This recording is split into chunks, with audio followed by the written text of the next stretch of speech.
Today I want to talk about the concept of Deus Absconditus. It's a Latin term, and it means basically the God who has absconded, the God who has retreated from his creation and left it to run on its own. It's a concept that speaks to the modern experience of God, having probably come through the most horrific century in the history of recorded civilization, where more people have died probably in combat or as a result of combat than in the previous history of humanity. And under such horrific conditions of civilian casualties and genocides and weapons of mass destruction potentially, we're really looking at a horrific era that justifiably causes people to question their faith in God. In the last 100 years, it's patently obvious that we can no longer say God is in his heaven and all's right on earth. Clearly not all is right on earth, and maybe there is no God in heaven, or if there is a God in heaven, he has turned his back to us, he has withdrawn from us, he no longer cares about us. It's tempting to entertain these kinds of thoughts based on our recent experience.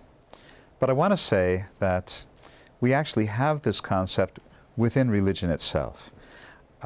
It's not as radical a concept as God completely withdrawing from creation, but rather in the mystical literature we run into the concept of a tzimtzum, God contracting himself in such a way that it leaves room for human freedom. It leaves room for freedom of will. It leaves room for human error and all the things that go along with human error. You see, this is the thing about human creation, is that we're different than the rest of creation. Animals are governed by instinct. Inanimate creation is governed by the laws of nature. According to our rabbinic literature, even the angels are completely governed by the will of God and have no free will of their own. It's only the human being that has this gift of freedom of choice. And in giving that gift to us, I believe that God was really rolling the dice with creation, because freedom of choice means freedom to do anything wrong. And particularly in the last little while, we have done, as a human race, a great deal of wrong. And that is part of God's plan, apparently.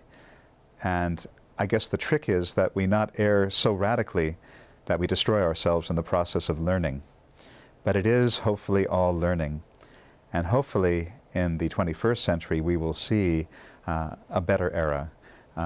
We hopefully will refrain from using these weapons of mass destruction.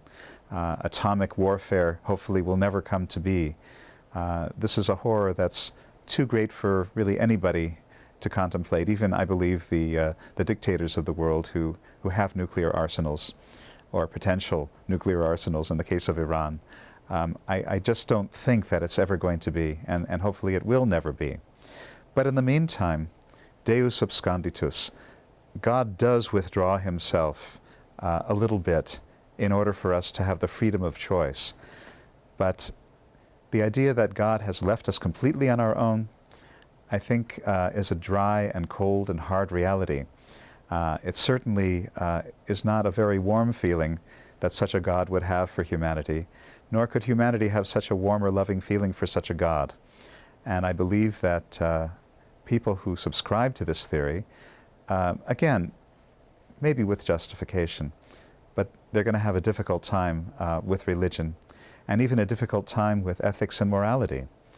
The existential position has been you are ethical and moral whether there's a God or not. This is something that we are ultimately responsible for. But from my own experience, I can tell you, it's much easier and more effective to be ethical and moral with a God than without. So with these thoughts in mind, I invite you to come to synagogue, come and relax, come and enjoy the Shabbat, come and have a nice Kiddush with your friends, and see that God is not such a distant reality. If we take one step towards God, God will take 10 steps towards us. Or in the language of the rabbis, if we open to God even the width of the head of a needle, God will open us up to the width of a highway. And may this be all of our experience, And thank you for listening. Again, a Shabbat Shalom, and I look forward to our next discussion.